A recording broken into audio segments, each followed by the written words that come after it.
Ayala leyo, yala leyo. Usingolia lo jishwa ngaribi.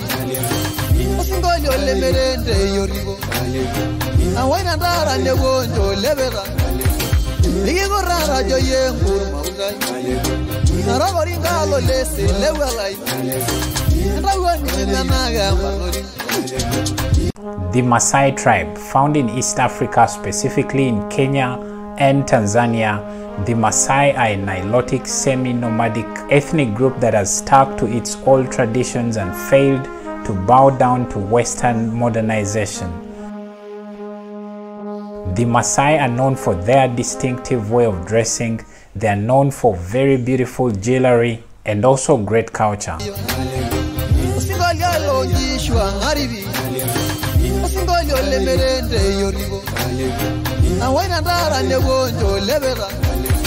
Ligo rara jo yengur maudai.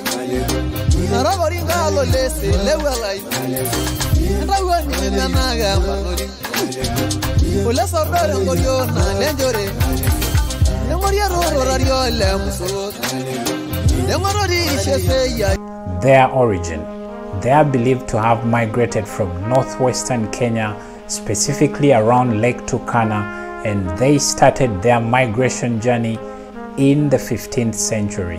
The Maasai tribe continued migrating, and as of today, they actually settled in areas like southern Kenya and others spread out further through northern Tanzania. So this is the specific area where you can actually be able to find the Maasai tribe. On their migration journey, they were able to meet many other tribes that had earlier settled in these areas, and for many of these, they actually had to take them down through a fight. So for many of these tribes that were conquered by the Maasai, they were forced out of these areas and they had to flee these areas. And then for those that actually agreed to work with the Maasai, these were actually assimilated into the Maasai culture and they became part of the Maasai. As of today, they are believed to be a total of close to 2 million people spread out through both Kenya and Tanzania.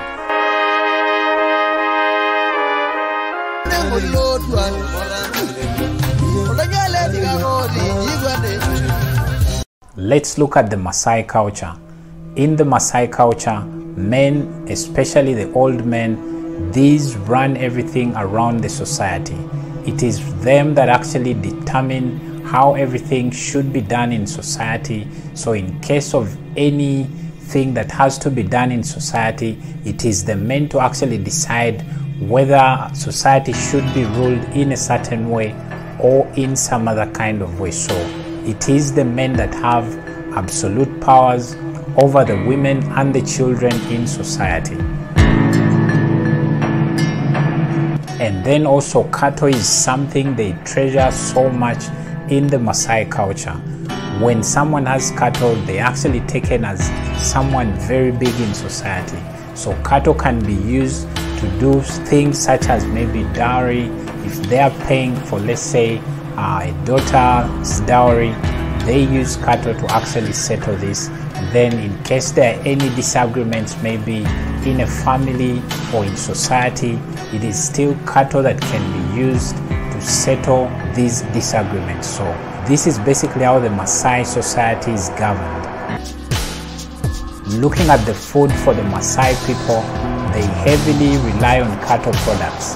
They are known to be very good consumers of cow milk, and then they also consume raw blood. So this is basically taken directly from a cow. What they basically do is find a cow vein, strip it open, and then they take this blood directly from a cow. It is known, or they say it's very nutritious for their bodies, and this is the reason they actually do this.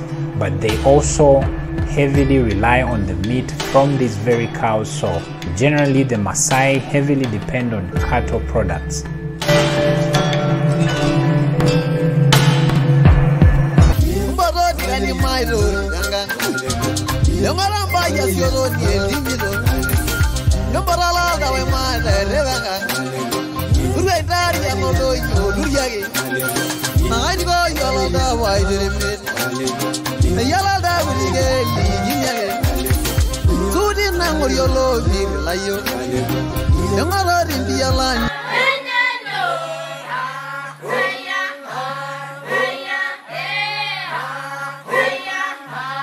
The Maasai are also known for their very artistic jewelry.